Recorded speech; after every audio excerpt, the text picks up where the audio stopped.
Most small business owners know they need a good logo, but they're generally overwhelmed by terms like branding, visual identity. How does it all work?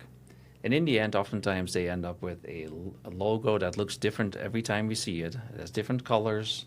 Their business cards don't match their signage. And in other words, the logo looks different anytime they use it. So if your brand looks like this, and it looks like it's designed by 5 different people, you're losing credibility even before people start talking to you. So welcome to the Marketing Minute podcast. I'm your host, Peter DeWit, and with me today is Peter Luong, our very own graphic designer here at Edge. Welcome, Peter. Thanks for having me, Peter.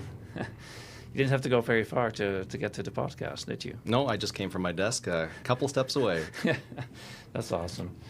So today we're going to talk about the practical side of branding. So branding is one of these topics that everybody has an opinion about. The word branding could mean a lot of different things for a lot of different people. So today we're going to talk about the visual aspects of the branding, which is the logo, and you're actually an expert in that. Like, you work with that a lot. So I'd love to talk to you a little bit about that, like how we approach logo design and visual identity.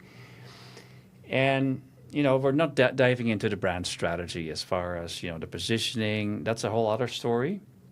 And it's an important story as well. But I think for most of our clients, they just want to get to the goods, right? Would you agree with that? Yeah, absolutely. So instead we're focusing on the visual toolkit. So how does the logo actually be? How is the logo created, and how can we apply it for our clients? So we see some, before we get into some of the discussion about that, we see a bunch of different things. We see clients that use business cards that are printed by Vistaprint, logo that was designed by somebody from Fiverr, website templates with different colors. Nothing really matches. Like, what is your? Do you agree with that? Do you see it a lot too? Yeah, absolutely. In our business, we see all kinds of issues that come up with regards to branding. Sometimes there's just people who don't recognize that they need branding, and they just ignore the problem completely. Yeah. Sometimes we have people who are going about branding wrong. Like you said, there might be having multiple people working on the same designs and nothing matches up in a line. So there's a wide variety of issues that come up with branding.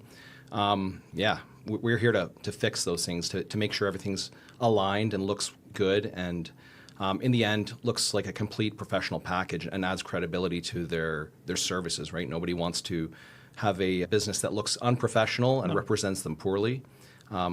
Exactly, right? So like that logo, again, the visual identities, the first thing that people see, right? And like it or not, we oftentimes get judged on what they see, the first impression. Yep, exactly.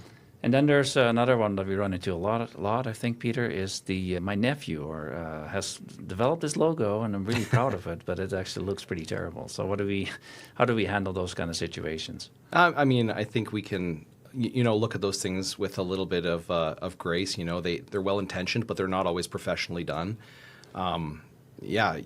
We've seen it before. Clients come in and they'll have a logo that's designed by a family member.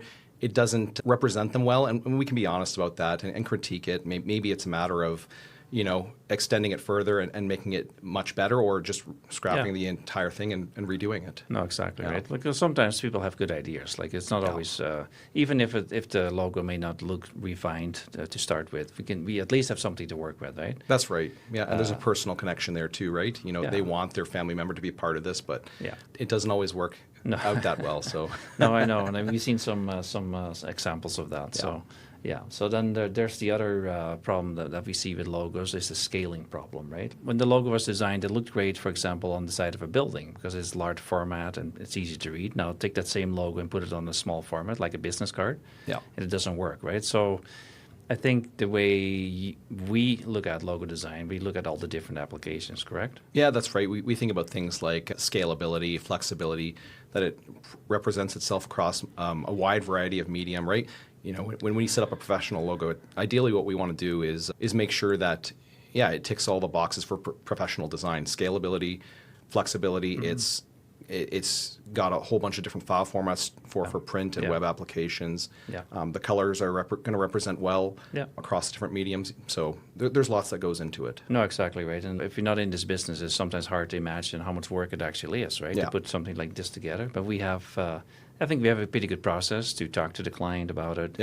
And then hopefully they trust us enough to do our best work, right? Because if sometimes when a client gets involved, it gets a little bit hairy at some points, right? And I think, sometimes we forget as business owners that we do things for our clients and not for ourselves. So, no, that's all. That all makes sense, right? So I think you touched on an important point, Peter, about the trust in your design team, your marketing team, right? It's important for clients to trust their marketing teams and their design teams to put out good work because they're thinking about things from an objective point of view. Yeah, no, I understand. Like they're designing this logo for themselves. It's the wrong approach in a way, right? Because they need to create something that resonates with their clients, with their clients. So our job is sometimes to steer that direction, to make that shift in mindset, to say, hey, this logo needs to be professional, needs to work on all the different applications they may not have thought about even. Yeah. Right, and then also it's not so much our own ego that's part of this logo. It's actually what works best for your client audience. Exactly. Right? You're selling your logo to your audience. Yeah, exactly, right. So I think we've been very successful with making that transition. And again, like you said, you started out with, you used the word grace, being graceful. Yeah. And I think we can have a lot of grace with some ideas that our clients bring to us.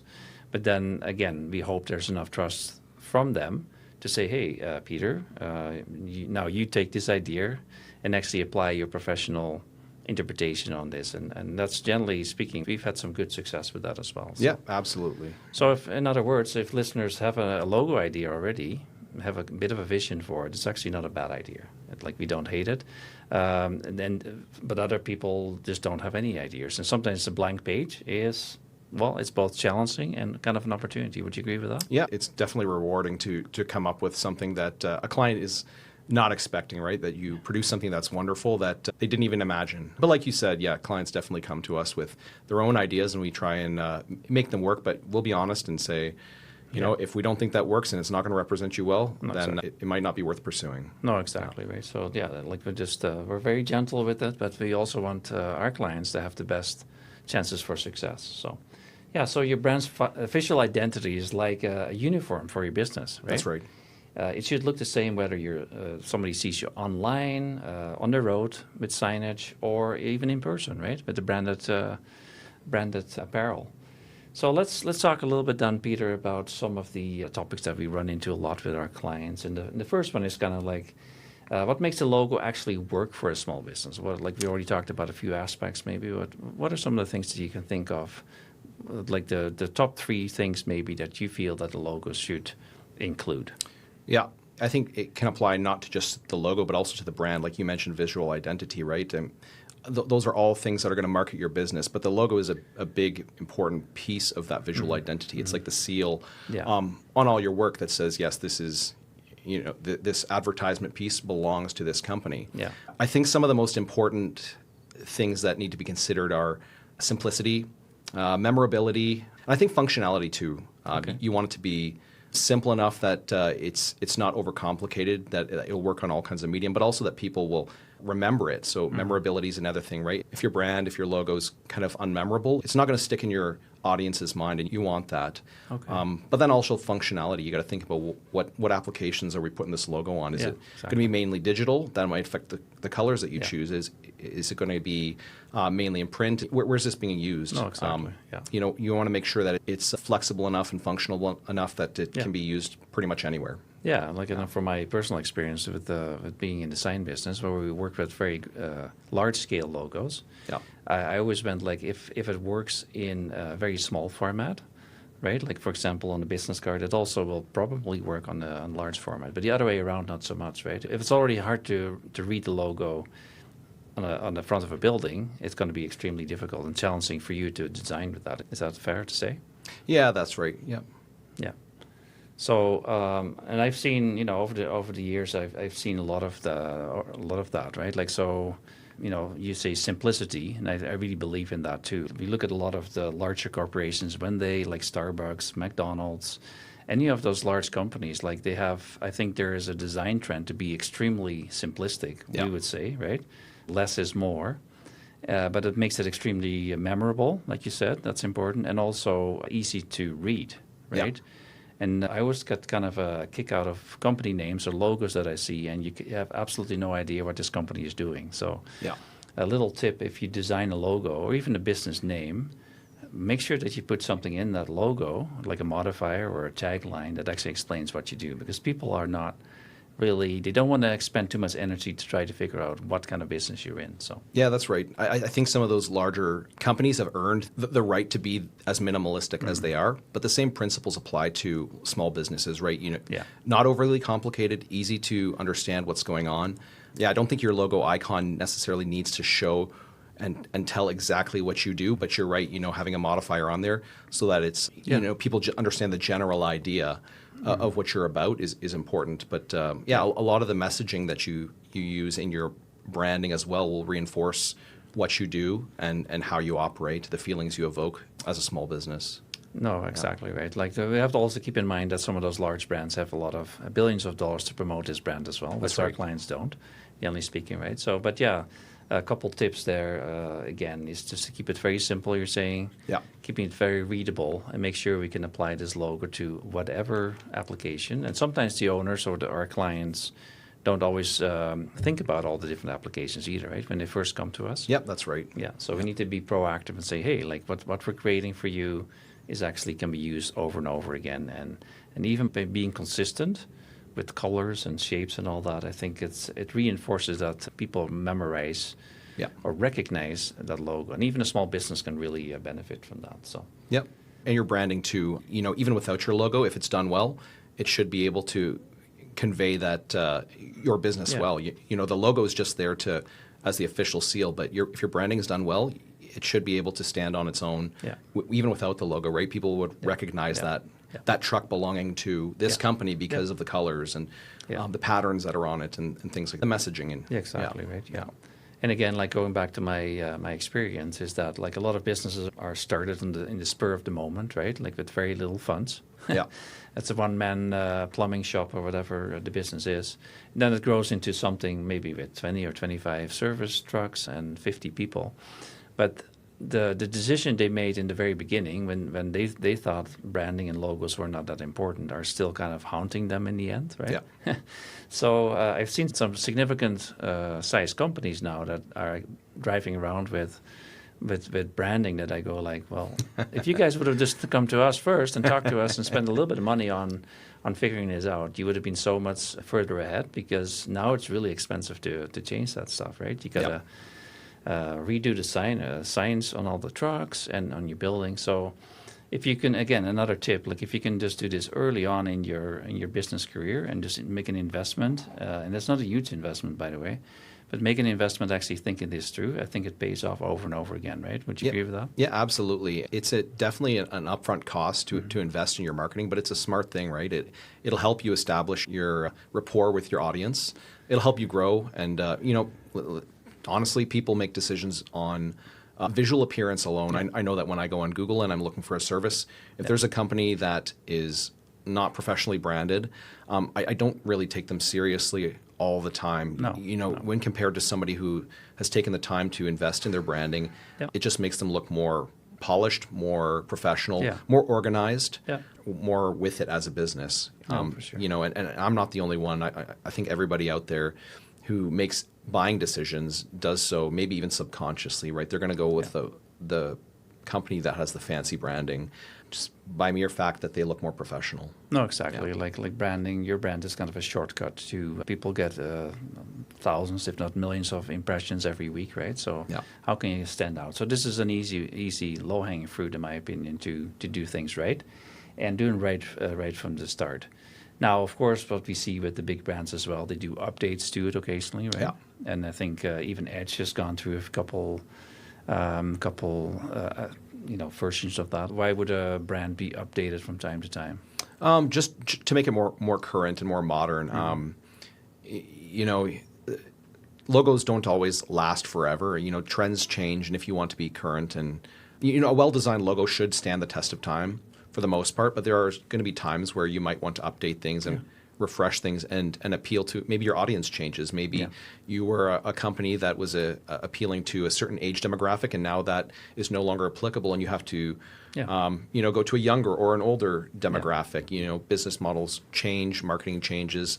So for that matter, you might want to consider rebranding to appeal to a different audience.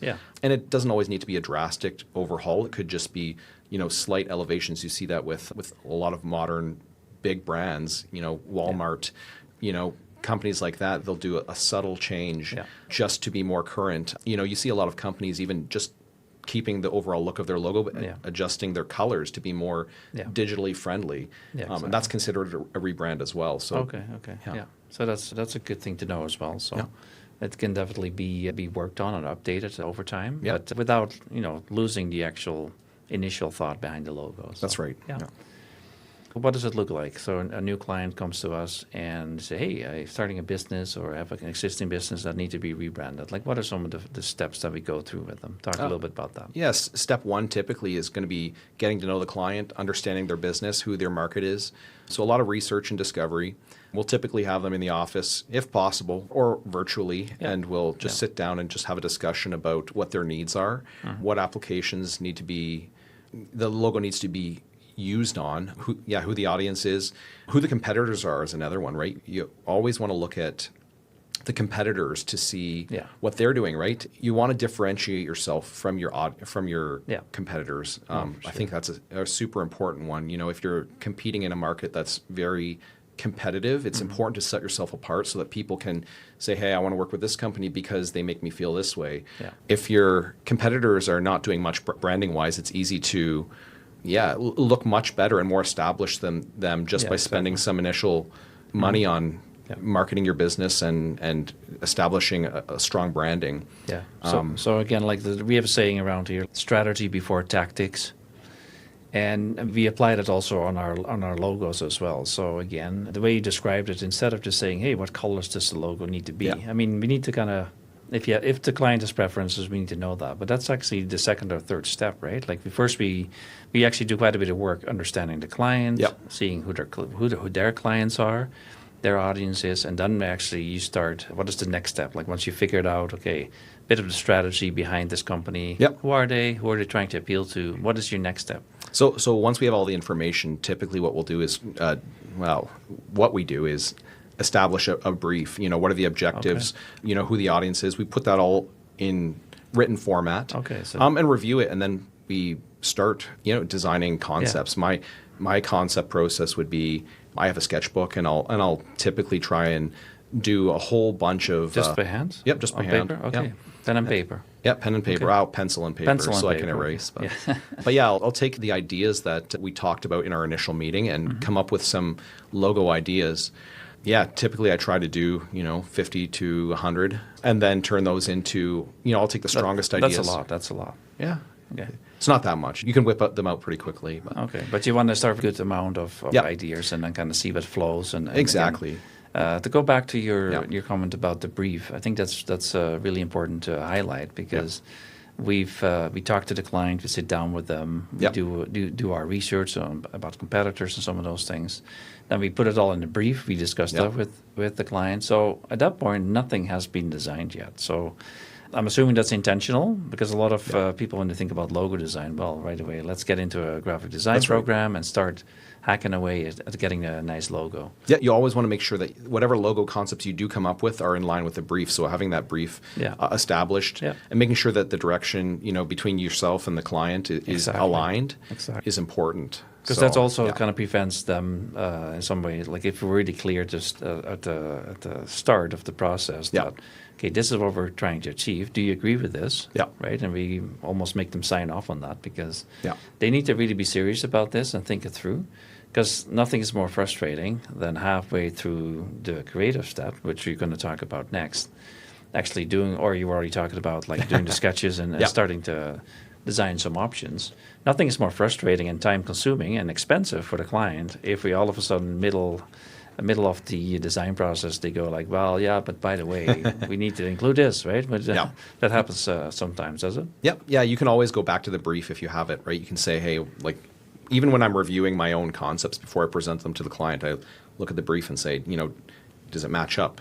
Are these in line with the brief? And usually they are, but if it's not, then you scratch out those concepts. But yeah, after the brief, typically we'll start doing the thumbnails. Yeah. So drawing sketches and whatnot, and then I'll take those strongest concepts. You want to get all the ideas, even if they're terrible out. Sometimes they get stuck in your head and you think it's a good idea, and then you put it on paper and it's not a great idea, but then you can rule it out.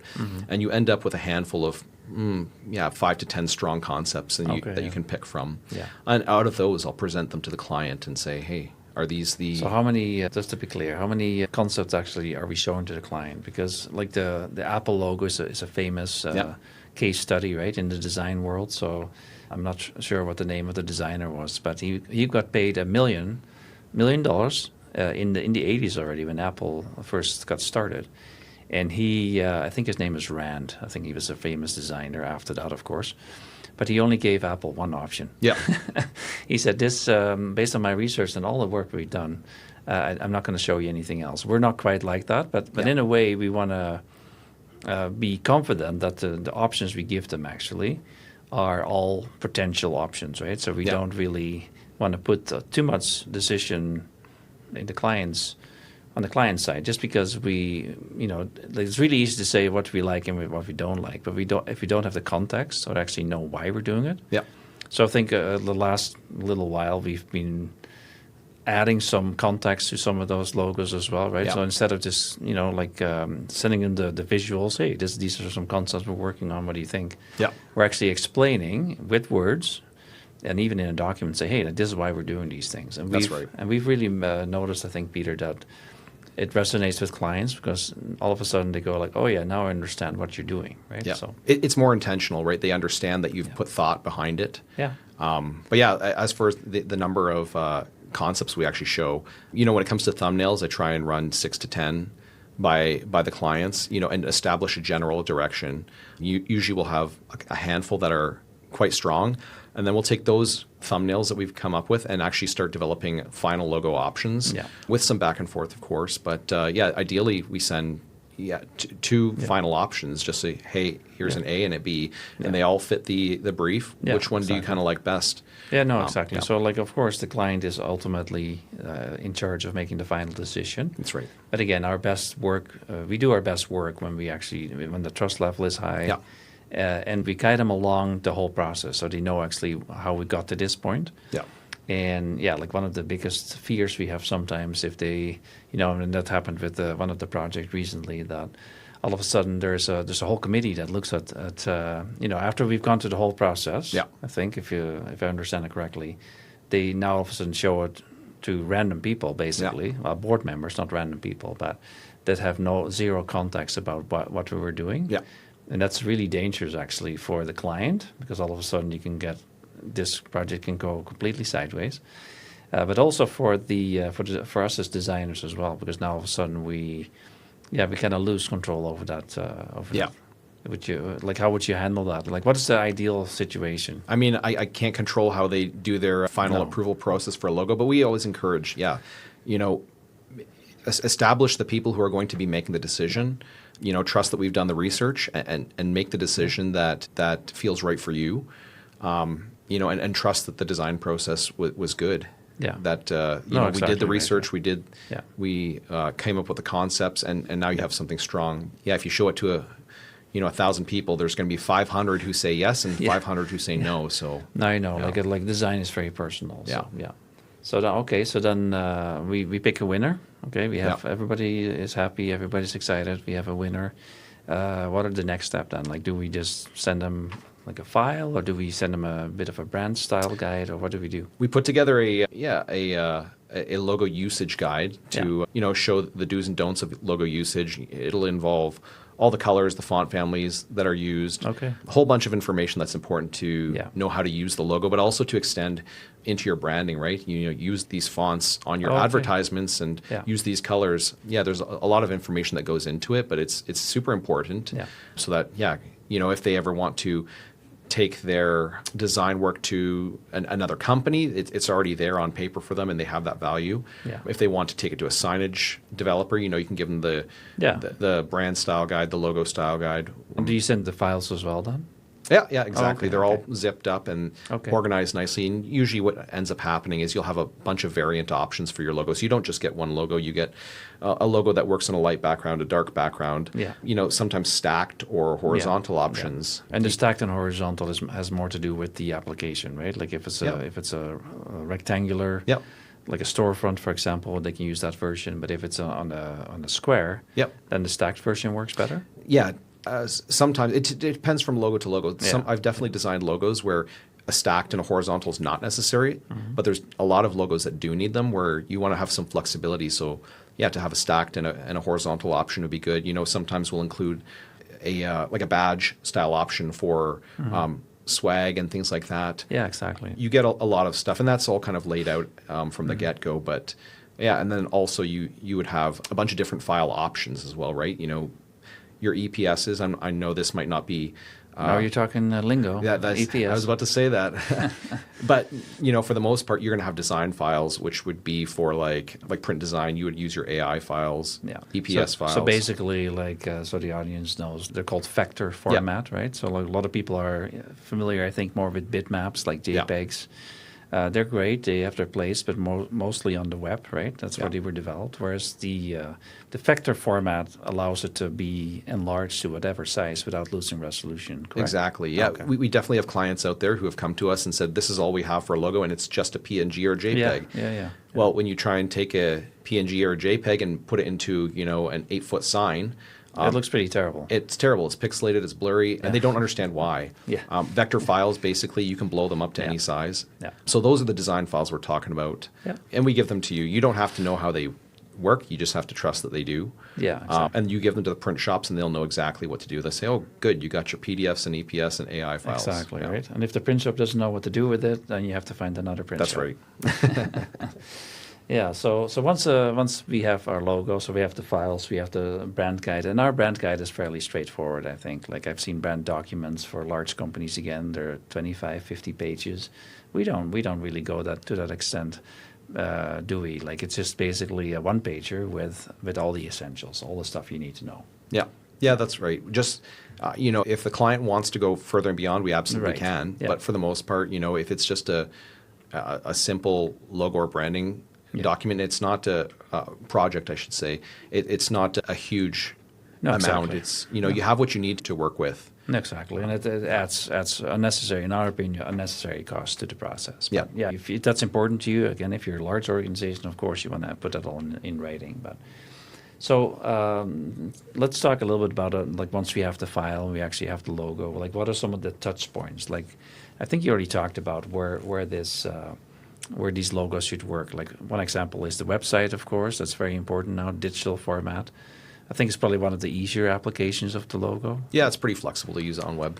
Exactly, Yeah. right. So you don't need to really worry too much about resolution. It just needs to, it's easy to update digitally as well, right? Yep.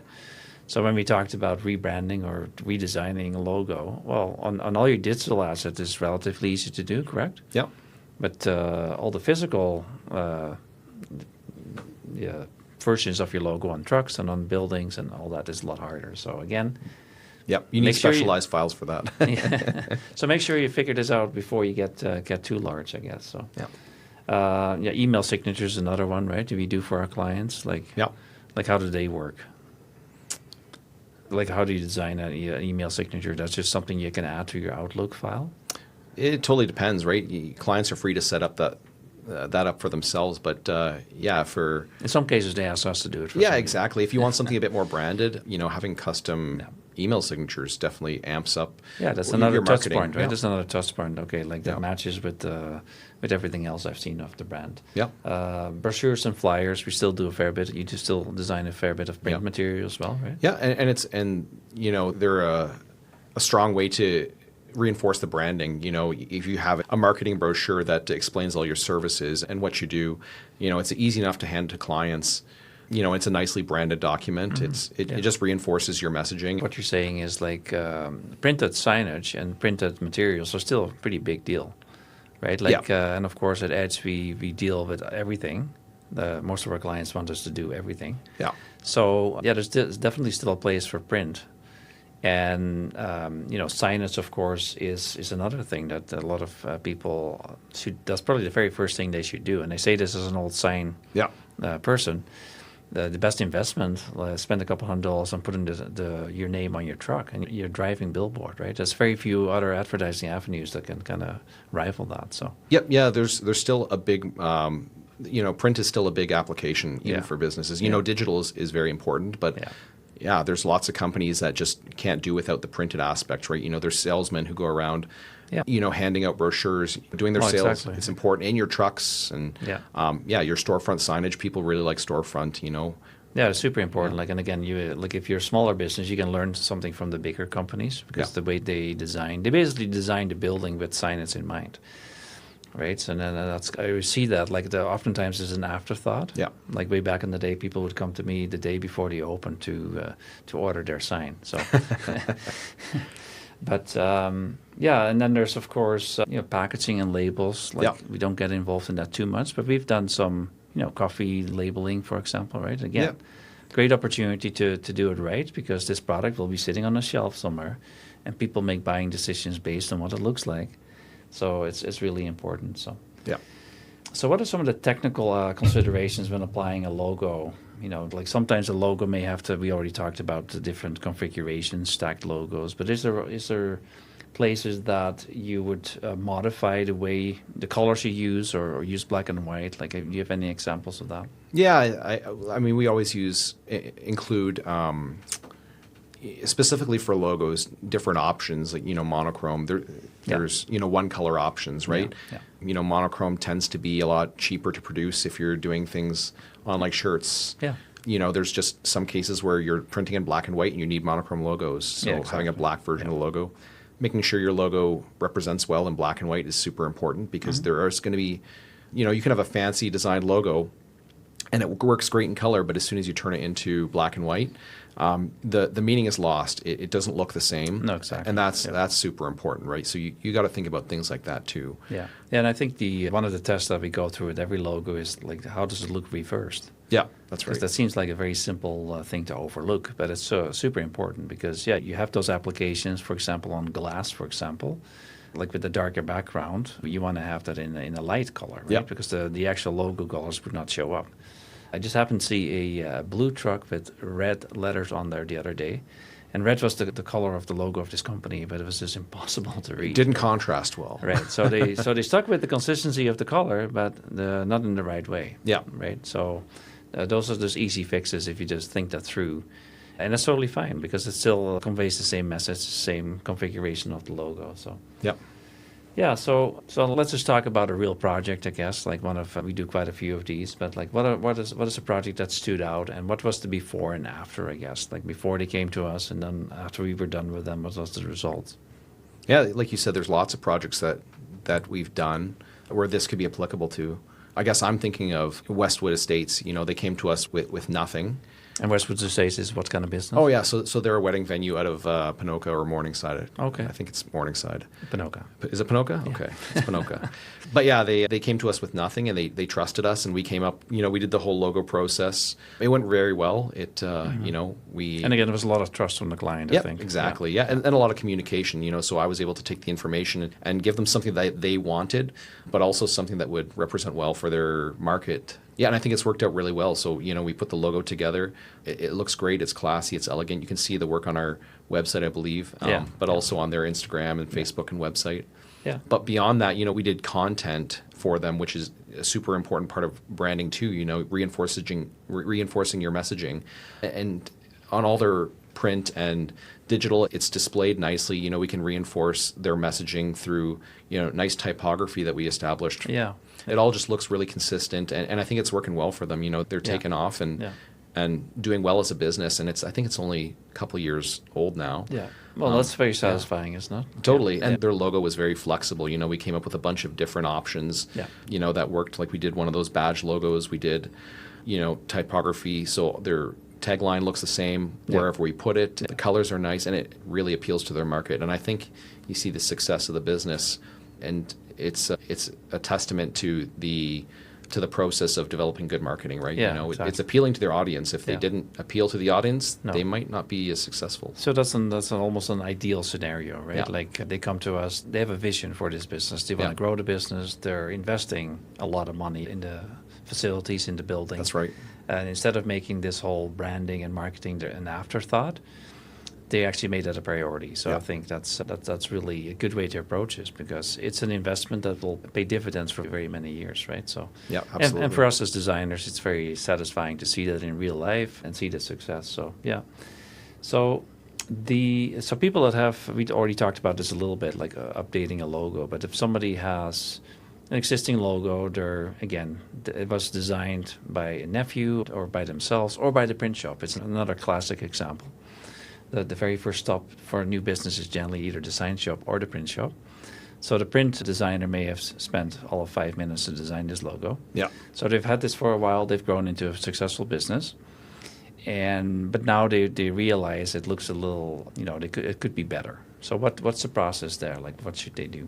For sure. I think it's, if they're thinking about redoing their marketing, their branding, their logo, what have you, just to come in and talk to, a team like ourselves or another marketing agency, just to review and say, hey, what's working, what's not, answer some key questions. Is this appealing to our target audience? Is this flexible? Does it work?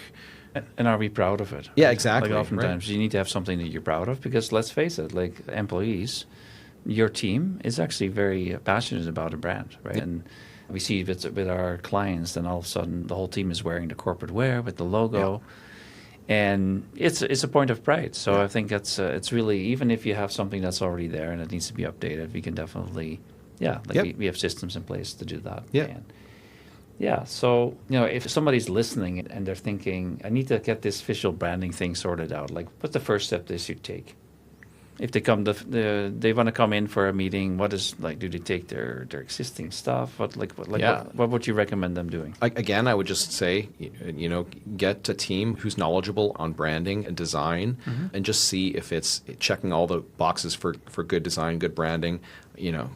Same questions. Is it appealing to our audience? It doesn't take much for people who know design to look at this and say, we think this might not work. We can see issues right away, and we can answer those pretty quickly. And the answer will not always be the same. It's going to be case by case, but we can, at least review it and figure out a plan to tackle the issue of poor branding or bad logo design or whatever it may be. No, exactly right. So it's not a painful experience. It doesn't have to be a painful experience. And you know what? Like after you go through the process, you have a really good foundation for any print project you have, or even maybe a website design project. Now you actually have, instead of just winging it, you actually have a plan for what this brand will look like. So that's right. So your visual brand identity, all the things that we talked about, isn't just about looking pretty. Although looking pretty is important as well, but it's about looking professional and consistent, right? The consistency, again, going back to the big franchises, for example, they have people going around to all the locations to check on stuff and make sure it's the right color, the right logo, and everything else, right? And if it's not, then they change it. So a well-designed logo and brand style guide will really be a really great investment for any business. So thank you so much for the work you're doing here and the information that you have. If they need to get a hold of you, how can they find Peter Luong? At our website, edgemarketing.ca. You can email me at Peter, that's Pieter, at edgemarketing.ca, or you can give the office a call. Or you can even come into the office. Come into the office. We don't mind that either, right? So that's right. Yeah, we're real people doing real work. So nowadays in the digital world, that sometimes gets overlooked. So we'd love to visit. But if you are interested, make an appointment. Make sure that everybody is available when you come in for your project. So So that's it for this episode. Again, thanks Peter for being part of this. Thanks for tuning into the Marketing Minute. We hope that you now understand why professional logo design and brand style guides are essential investments in your business, and not just nice to haves. So if you're ready to create a visual brand, by all means, come see us. You can find us at edgemarketing.ca and on the social profiles. Make sure to subscribe to get more practical marketing insights that actually work for small businesses. Join us next time as we explore some other really important topics such as AI, search engines, and paid advertising.